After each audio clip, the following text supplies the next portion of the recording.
Hi అండి, welcome to Harshi వంటిల్లు. ఈరోజు మన రెసిపీ వచ్చేసి గీ రైస్. గీ రైస్ ప్రిపేర్ చేసుకోవడానికి కావలసిన పదార్థాలు: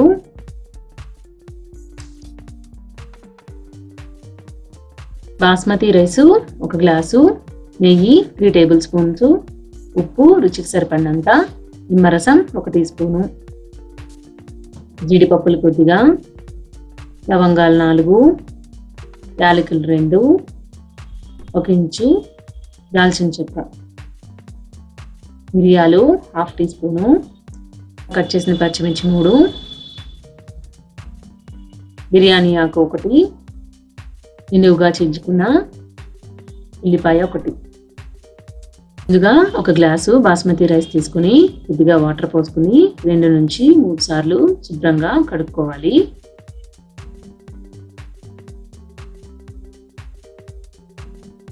శుభ్రంగా కడిగిన తర్వాత 1 గ్లాసు వాటర్ యాడ్ చేసుకోవాలి. దీన్ని ఒక 30 నిమిషాల పాటు నానబెట్టుకోవాలి. స్టవ్ వెలిగించుకుని ప్యాన్ పెట్టుకుని 1 టేబుల్ స్పూన్ నెయ్యి వేసుకుని దీనిలో జీడిపప్పులు వేసుకుని లో ఫ్లేమ్లో రోస్ట్ చేసుకోవాలి. వీటిని పక్కకు తీసుకుని పెట్టుకోవాలి. ప్యాన్లో 2 టేబుల్ స్పూన్స్ నెయ్యి వేసుకుని నెయ్యి కరిగిన తర్వాత కొంచెం దాల్చిన చెక్క, 2 యాలకులు, 4 లవంగాలు, 1/2 టీ స్పూన్ మిరియాలు వేసుకుని ఫ్రై చేసుకోవాలి.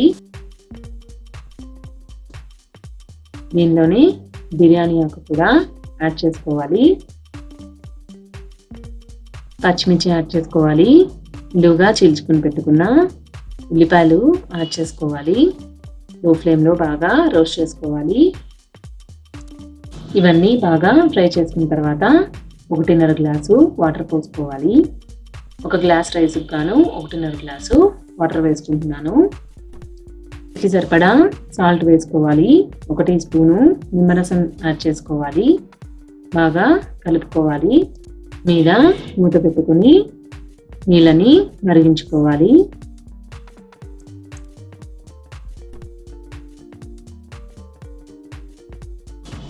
వాటర్ బాగా మరిగిన తర్వాత ముందుగా నానబెట్టుకున్న బాస్మతి రైస్ని వేసుకోవాలి.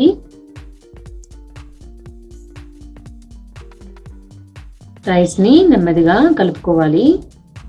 గట్టిగా కలపకూడదండి, రైసు విరిగిపోతాయి. మూత పెట్టుకుని ఒక 5 నిమిషాల పాటు మీడియం ఫ్లేమ్లో ఉడికించుకోవాలి. 5 నిమిషాల తర్వాత ఫ్లేమ్ని లోకి అడ్జస్ట్ చేసుకుని బాగా ఉడికించుకోవాలి.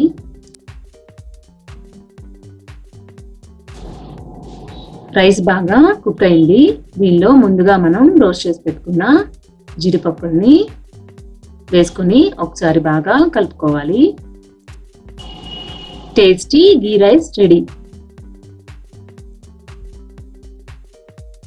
Thank you for watching. నా వీడియో కనుక మీకు నచ్చినట్లయితే ప్లీజ్ లైక్ చేయండి, షేర్ చేయండి, నా ఛానల్ని సబ్స్క్రైబ్ చేయండి.